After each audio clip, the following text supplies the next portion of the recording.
Good morning. Welcome to the online worship service of Kitsap Unitarian Universalist Fellowship. Welcome to all. I invite you to follow along in the order of service. All of the links for this service, including the order of service, are on our website and in this morning's worship service email. Whoever you are and however you are attending, for this hour we here are one gathered congregation, and all are welcome. My name is Liz Roberts. I've been coming to this congregation for over 20 years. In the time I've been here, I have served on the Children's RE Committee, the Board of Trustees, a DRE search committee, and I've sung in the choir. My favorite connection to this place are the years I spent as a storyteller in spirit play with our 3 to 5-year-olds. KUUF is indeed my spiritual home. I'd like to say why I'm wearing my mask this morning.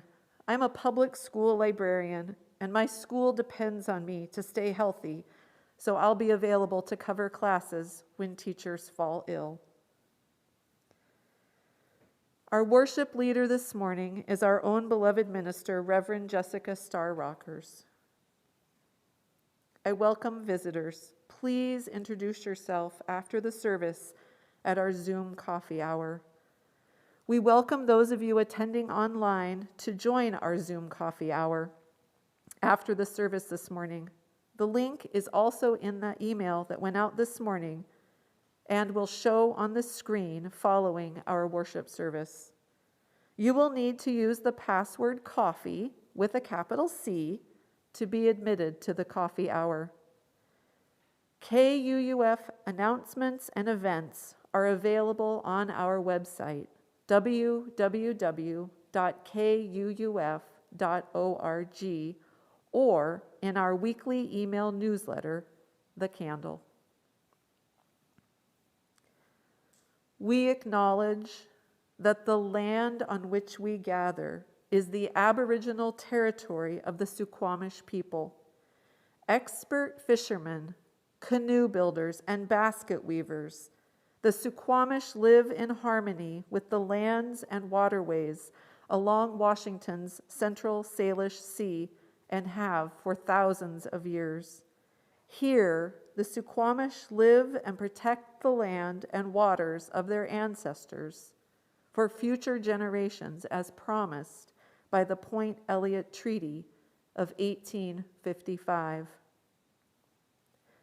Now, please enjoy our call to worship, Here We Have Gathered, hymn number 360 in our gray hymnal, sung by Mike Menifee and Alina Hemingway with Brian Kenny on piano. Feel free to sing along and join your voices together.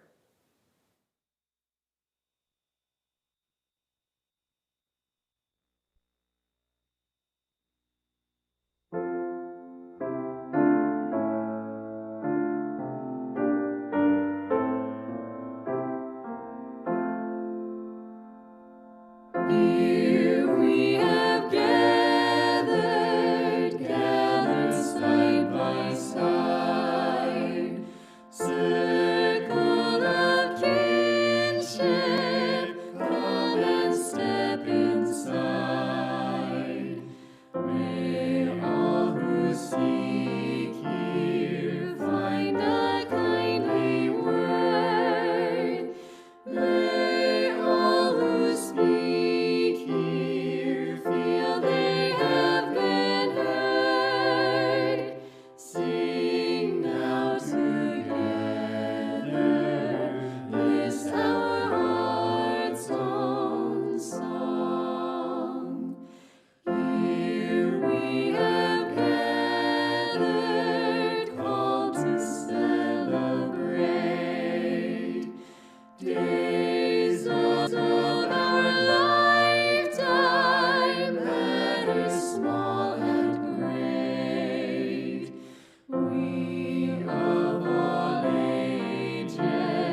We who now gather know each other's pain. Kindness can heal us. As we give, we gain. Sing now in friendship this our heart's own song.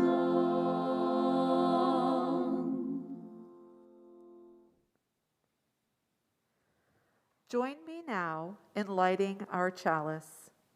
If you have your own chalice or candle at home, please light it as I read our chalice lighting words. A Place of Belonging and Caring by Kimberly Carlson. It is not by chance that you arrived here today. You have been looking for something larger than yourself. Inside of you, there is a yearning, a calling, a hope for more, a desire for a place of belonging and caring. Through your struggles, someone nurtured you into being, instilling a belief in a shared purpose, a common yet precious resource that belongs to all of us when we share. And so you began seeking a beloved community, a people that does not put fences around love, a community that holds its arms open to possibilities of love, a heart home to nourish your soul and share your gifts. Welcome home. Welcome to worship. Our opening hymn, Wake Now My Senses, is a favorite for Unitarian Universalists everywhere, set to a traditional Irish tune with lyrics by Thomas J.S. Michelson. It is a beautiful expression of our UU values. Please join in singing at home our opening hymn, Wake Now My Senses, number 298 in our gray hymnal. The lyrics will appear on your screen.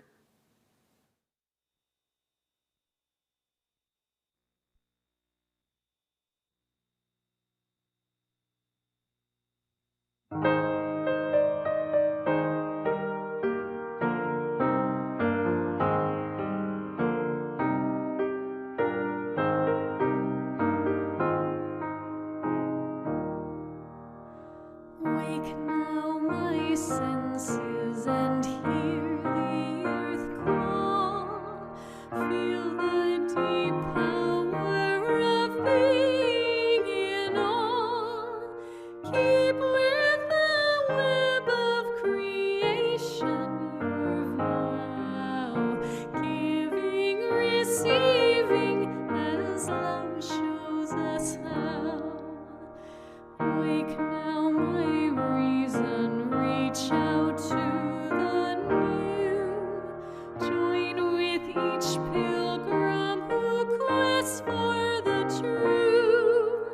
Honor the beauty and wisdom of time. Suffer thy limit and praise the sublime. Wake now compassion, give heed to the cry. Voices of suffering fill the wide sky. Take as your neighbor both stranger and friend, praying and striving their hardship to end. Wake now my conscience with justice thy guide. Join with all people whose rights are denied. Take not for granted a privileged place. God's love embraces the whole human race.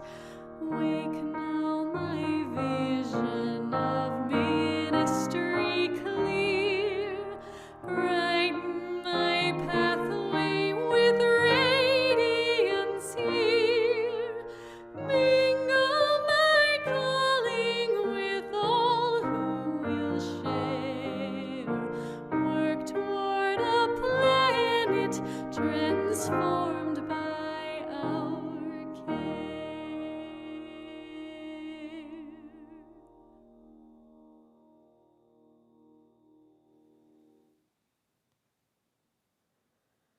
Please join me in the spoken affirmation. The words will appear on your screen.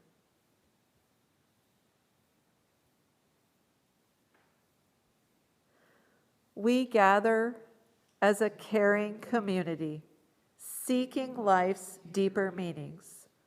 We value diversity and affirm the worth of all living things.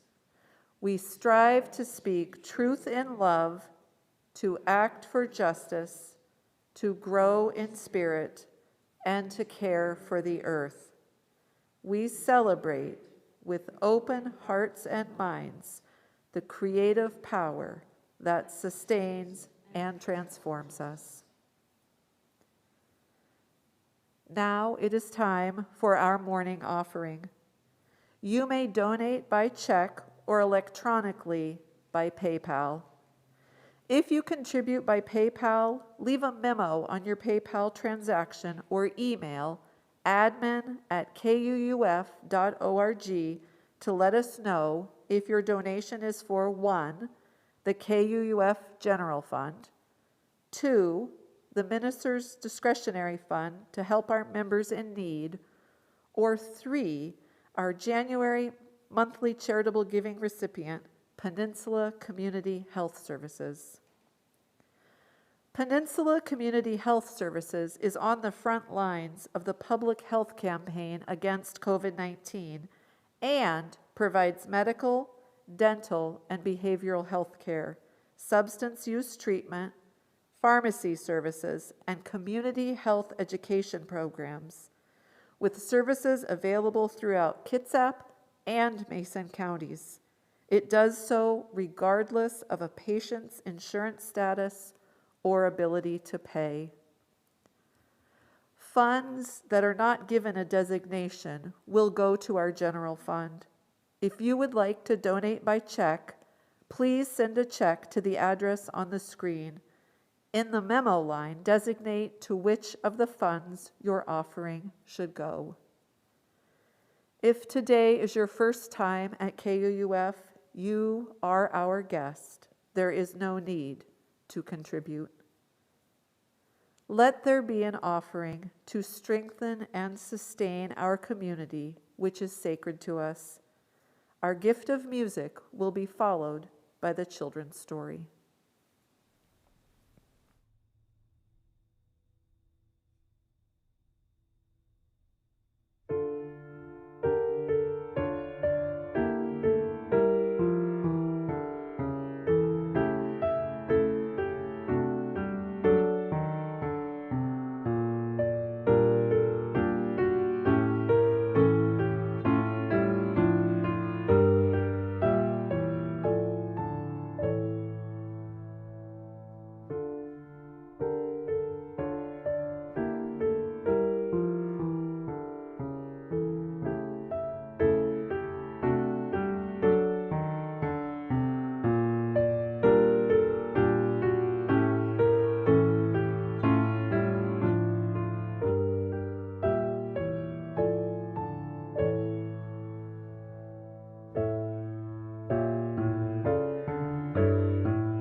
Our story this morning is a Hungarian folk tale, the story of stone soup.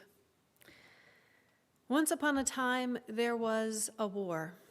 And after the war, there was a great famine, which means there wasn't enough food to go around. The people in one small village didn't have enough to eat, and definitely not enough to store away for the winter. People were afraid their families would go hungry, so they hid the small amounts of food that they did have.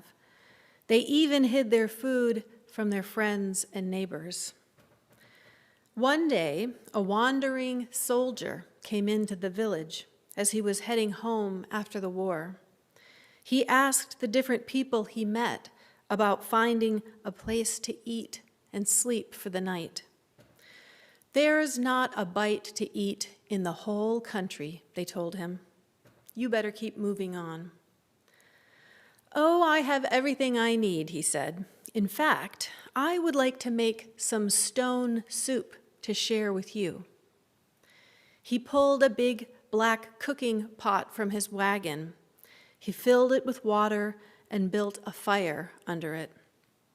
Then he reached slowly into his knapsack, and while several villagers watched, he pulled a plain gray stone from a cloth bag and dropped it into the water.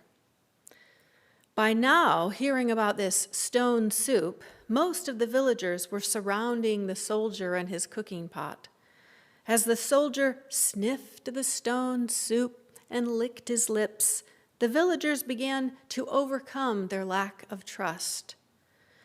"Ah," the soldier said aloud to himself, "I do like a tasty stone soup." Of course, stone soup with cabbage is even better. Soon, a villager ran from her house into the village square holding a cabbage.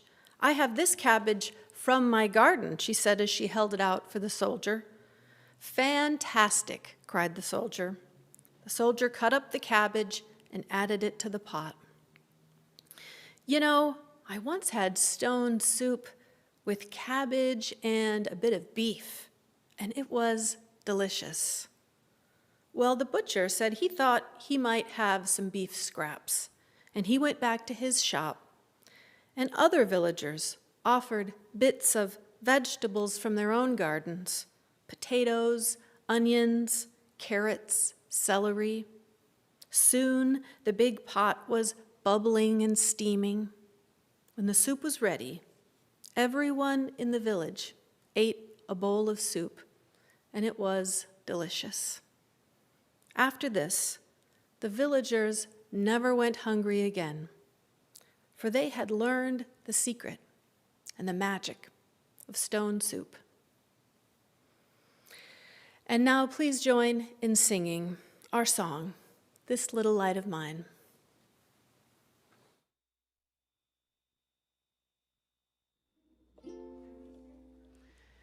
So no singing among the congregation. I invite you to hum, and I invite you to do the hand gestures. This is your opportunity to participate. So yeah, get your fingers ready, your hands ready. All the folks who are watching at home, you can sing along, but please also do the hand gestures. And I will try to do this. Okay. This little light of mine, I'm gonna let it shine. This little light of mine, I'm gonna let it shine. This little light of mine, I'm gonna let it shine. Let it shine, let it shine, let it shine. All around the world. All around the world, I'm gonna let it shine. All around the world, I'm gonna let it shine. All around the world, I'm gonna let it shine. Let it shine, let it shine, let it shine. Everywhere I go, everywhere I go, I'm gonna let it shine.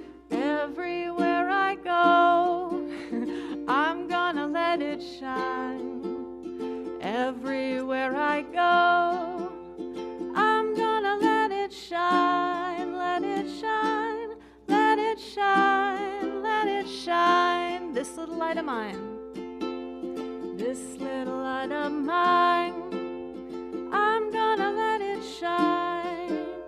This little light of mine, I'm gonna let it shine. This little light of mine, I'm gonna let it shine. Let it shine, let it shine, let it shine. Thank you, thank you.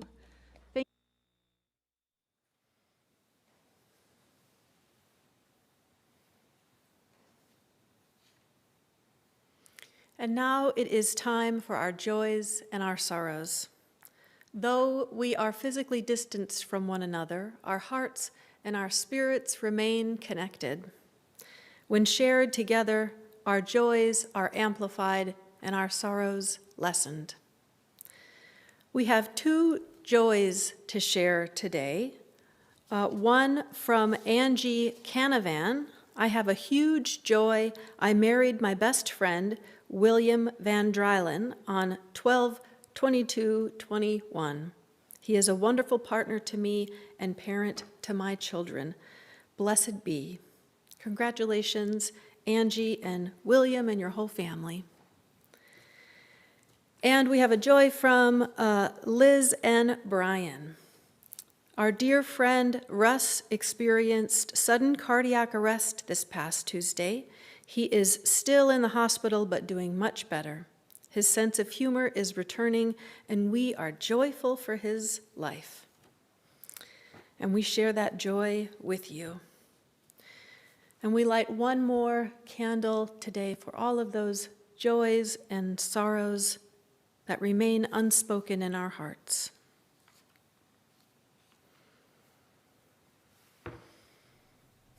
And now please join me for a moment of prayer and intention.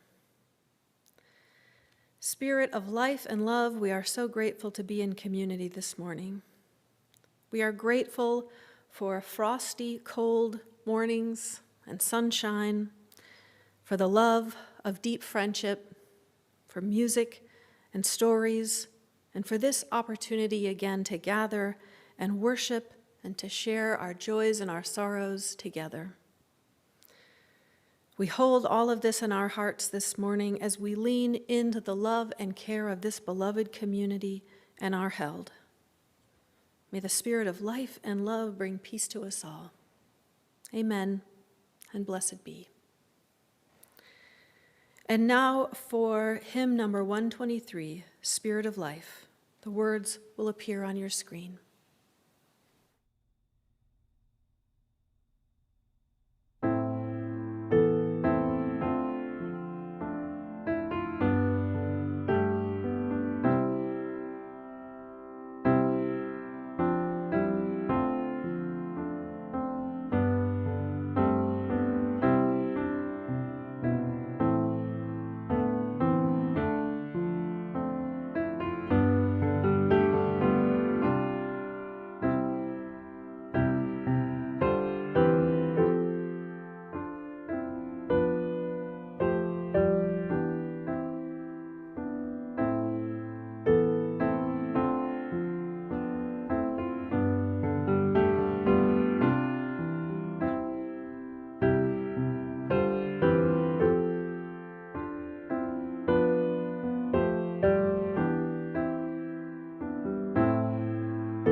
Our reading today is by Ellen Bass, "The World Has Need of You."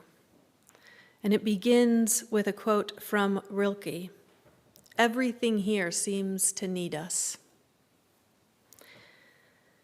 I can hardly imagine it as I walk to the lighthouse, feeling the ancient prayer of my arms swinging in counterpoint to my feet. Here I am, suspended between the sidewalk and twilight, the sky dimming so fast it seems alive. What if you felt the invisible tug between you and everything? A boy on a bicycle rides by, his white shirt open, flaring behind him like wings.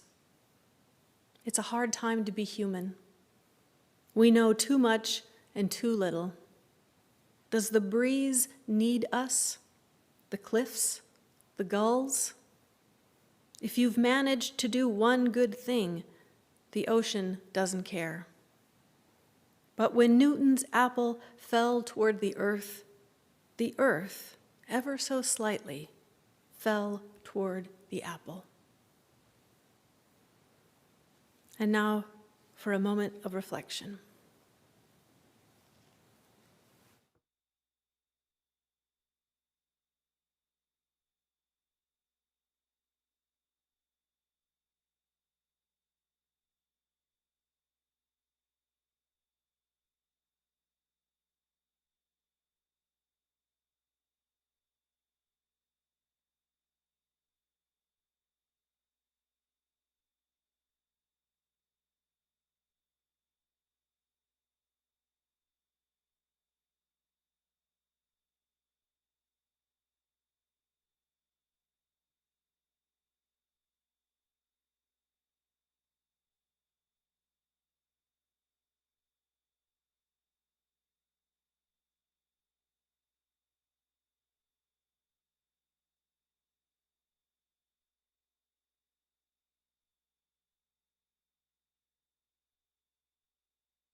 You may know that just before the holidays, the writer Joan Didion passed away. She is one of my favorite authors. Her book, The White Album, was a formative text for me during college. It told stories of the turbulent 60s in the style of new journalism, a type of nonfiction where the journalist did not pretend to be objective or absent from the story, but instead was an affected observer, even a participant. This is a common writing style now, but at the time it was revolutionary. It was entirely new for the reporter to be both a witness to as well as a part of the story they were reporting on, to break the line of journalistic neutrality. In the title essay, Didion writes about the year 1968 and some of the chaotic and even horrific events that she witnessed. She includes a psychiatric report, her own, about an episode of vertigo and nausea that she experienced that year.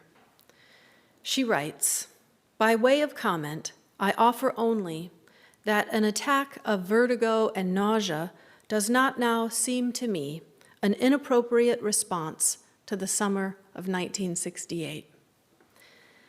This line has played over and over in my head since my trip to the ER in May of last year. You may remember I missed preaching one Sunday. I was very sick with what seemed like severe food poisoning, but wasn't. I kept thinking, whatever I am sick with, this is not an inappropriate response to the winter and spring of 2021. And ever since, when something tragic or difficult has happened and my body has responded with illness or overwhelming fatigue or with tears, I have thought it again. This is not an inappropriate response to this situation.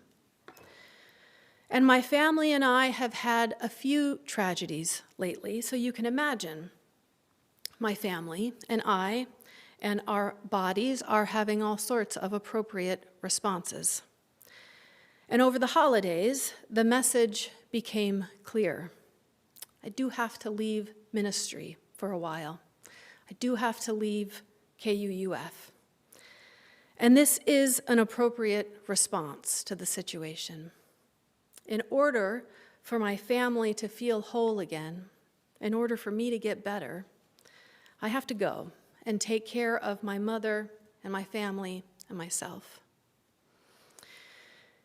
It is very tempting to turn this into a moral argument somehow, to ask what I did wrong or what someone else did wrong, or maybe what we did wrong. But instead, I want to talk about self-care, which itself can easily become a moral argument, that somehow we hold the responsibility alone for our own health, and that if we are sick or sad or exhausted, we just aren't practicing enough self-care. We just aren't taking care of ourselves, and that becomes our fault. Examples of self-care include meditation or spiritual practice, healthy eating, daily walks, regular massage, staying connected to friends, taking time for naps or hobbies. Anything where we feel we are caring for ourselves. And all of this is important, and it does contribute to good health. And I have more or less been successful at engaging in good self-care over the 3 years that I have been your minister. And still, I got sick. And still, the people around me got sick.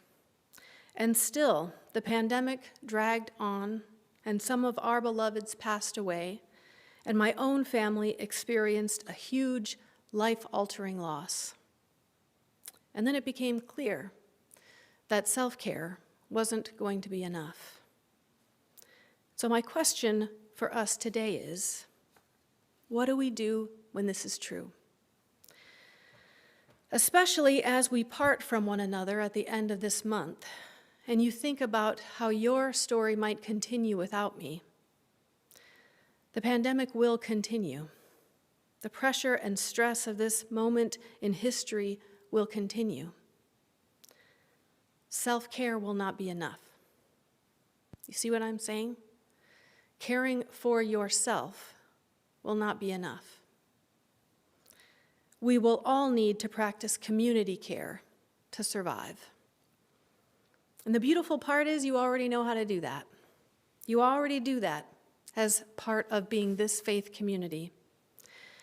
And I humbly request, if you consider yourself a part of this community and you are not regularly participating in its community care practices, there is no time like the present. This is the call. Now is the time.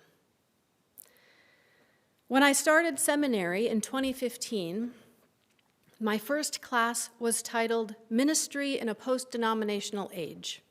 Post-denominational age, meaning an era without an association of congregations, an era without congregations at all. This was a required foundational course in seminary. The foregone conclusion that congregational life itself is ending. And our tasks as ministers would be to reimagine Unitarian Universalism and revision ministry itself in that context. It was inevitable, they said. All of the statistics pointed to it. Therefore, what ministries would we create in the era post the disintegration of all we know of church life? When the pandemic happened, I watched as what they taught me in seminary started to come true. Congregations that were struggling disappeared completely.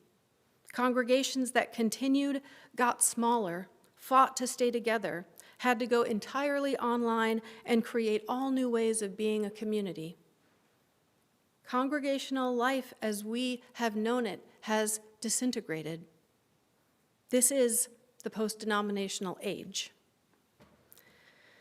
And so the ministry that we have aimed to create here at Kitsap UU Fellowship in the face of what has felt like an apocalypse has been a ministry that rises up organically out of this community of people and where relationship is the most important thing. This community has continued to thrive because we did not shy away from this challenge, and probably because you have had more than one apocalypse around here before and survived them all. This community knows what it takes and has what it takes to survive the post-denominational age. And so together this community must continue this good work. You began before I got here, and you will continue it long after I'm gone. I feel blessed to have been a part of your story. The last 2 years have been a whirlwind of growth and loss and change. But this community has consistently responded by going online, on Zoom and YouTube, by fearlessly pursuing tech, and by showing up and prioritizing our practices of community care. Self-care is important, of course.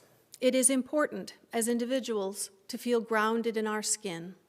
It is important we take time to discover our own spiritual path, to know ourselves as individuals, and to hold our personal truth as sacred. This is part of thriving as a human. But always, and particularly in times of great change, community care is what it takes for humanity to survive. I want to name some of the practices of community care that already exist in this congregation. Chalice Circles are one, where we have the opportunity to gather in a small group and share authentically and listen compassionately. Our neighborhood groups are another, where we are encouraged to make connections with those who live physically close to us. Worship has often been a form of community care, but it's more difficult when we can't gather in person, and we don't even know who all is attending. But we have Zoom coffee hour and joys and sorrows, both of which benefit from maximum participation. When we show up in those spaces, we don't just do it for ourselves alone. We do it to keep the community together. We can volunteer for our caring team to give rides, bring meals, write cards. We can gather in protest as part of our relationship to the larger community. And we can give acts of service at places like the Lord's Neighborhood Diner and Kitsap Immigration Assistance Center. And we can build multi-generational connections, centering the needs of our children and families and our elders. The practice of community care is not a strategy. It is a way of looking at the world. It is a way of life. And for us, it is the way to live our spiritual life. It is how we live a life of depth and compassion and integrity. It is the reason we are here in this faith community today. So maybe you want to hear that again. The opportunities available here in this congregation to practice community care. Join a Chalice Circle. Connect with your neighborhood group. Participate in worship and coffee hour. Submit a joy or a sorrow. Volunteer for the caring committee or any committee.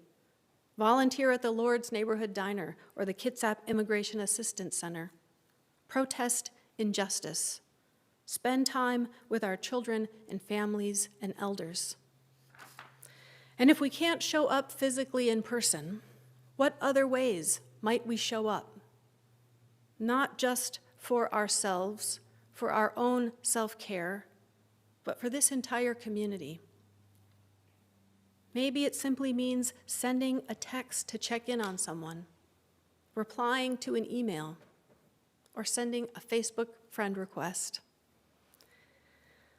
Maya Angelou writes, "When we cast our bread upon the waters, we can presume that someone downstream whose face we will never know will benefit from our action, as we who are downstream from another will profit from that grantor's gift." Part of community care means not just sharing our gifts, but also accepting the gifts of others. When we are only giving of ourselves and not accepting gifts in return, we are not practicing community care, but merely practicing self-care through self-reliance.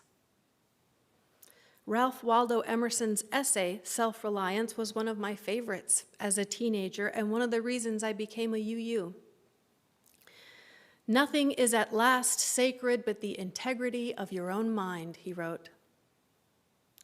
The integrity of my mind can be secured through self-care, but not the integrity of my soul.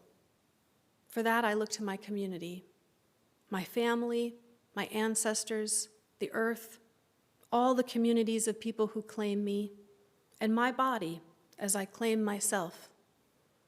For the integrity of my soul, I have built resilience by building relationships, asking for help when I need it, and showing up for others when they need me. Interdependence, like the interdependent web, means mutual dependence between things, mutually relying on one another. It is the very opposite of self-reliance. And this is where I find my faith. This is what has allowed me, in the face of great tragedy, to know who I am and where it is that the holy is calling me. Whatever appropriate responses that we are having or that our bodies are having to our personal tragedies or this moment in history, dealing with illness or fatigue or sorrow, these are also opportunities for us to participate in community care. Leaning on others and taking a break, being honest about what we're feeling, being honest when we have met our capacity and what we need to be okay. I am going to leave this community having been supported and cared for as I named my limitations, my obligations, what I needed and what my family needs. Just like my leaving will change this community, my leaving this community will change me too. But I will find my center sooner because you all have released me with such love and compassion. Through this, you all have shown me and one another a real depth of community care. The post-denominational age, or whatever age this is we are living through, will continue to bring monumental change, be it the pandemic or climate change or the revolution or some other shift in the great turning. And we will need community care to survive. The world has need of you. Feel the invisible tug between you and everything, the web of mutual dependence. And as the story goes, the stone in the soup isn't magic. It is the little things we put into it that makes the soup. And we certainly must care for our minds, but it is critical that we care for one another, honoring the wisdom of our ancestors, caring for our families and our communities, and listening to our own bodies and being honest about our own capacity. We practice love as an antidote to the chaos that surrounds us.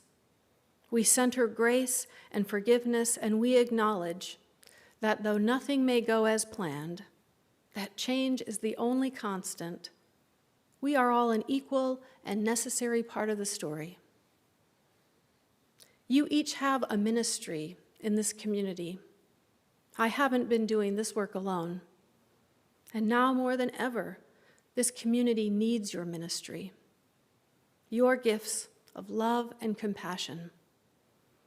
You have shown me that you have these gifts in abundance. And I stand here today in awe of the ministers that you are. And now for our closing hymn, number 131, Love Will Guide Us.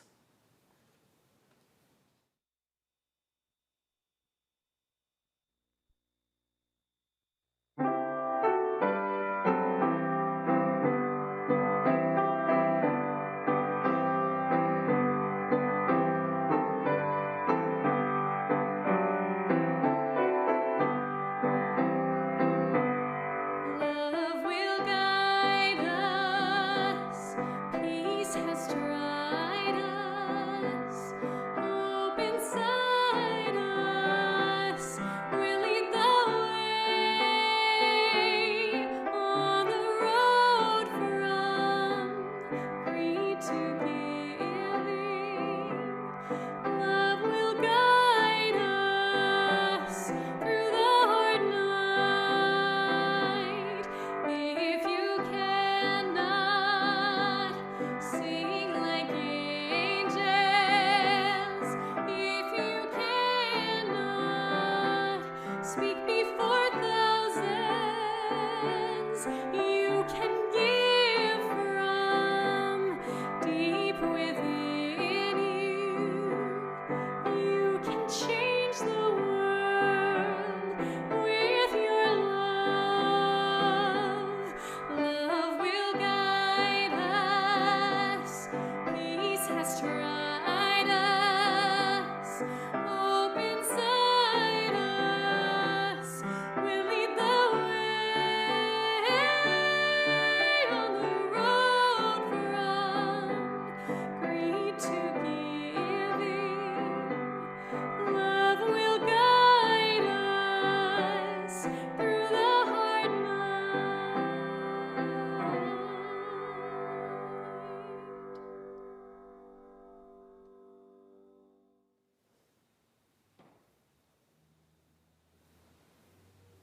Thank you, everyone, for being here today. You are invited to our coffee time after the service on Zoom. The password is coffee with a capital C, and the meeting ID will appear on your screen. And now let us extinguish our chalice. Kathy Huff writes, "Our time of worship may have ended, but our connection to each other remains. Together may we walk the path of justice, speak words of love, live the selfless deed, trod gently upon the earth, and fill the world with compassion. Amen, Ashe, and blessed be."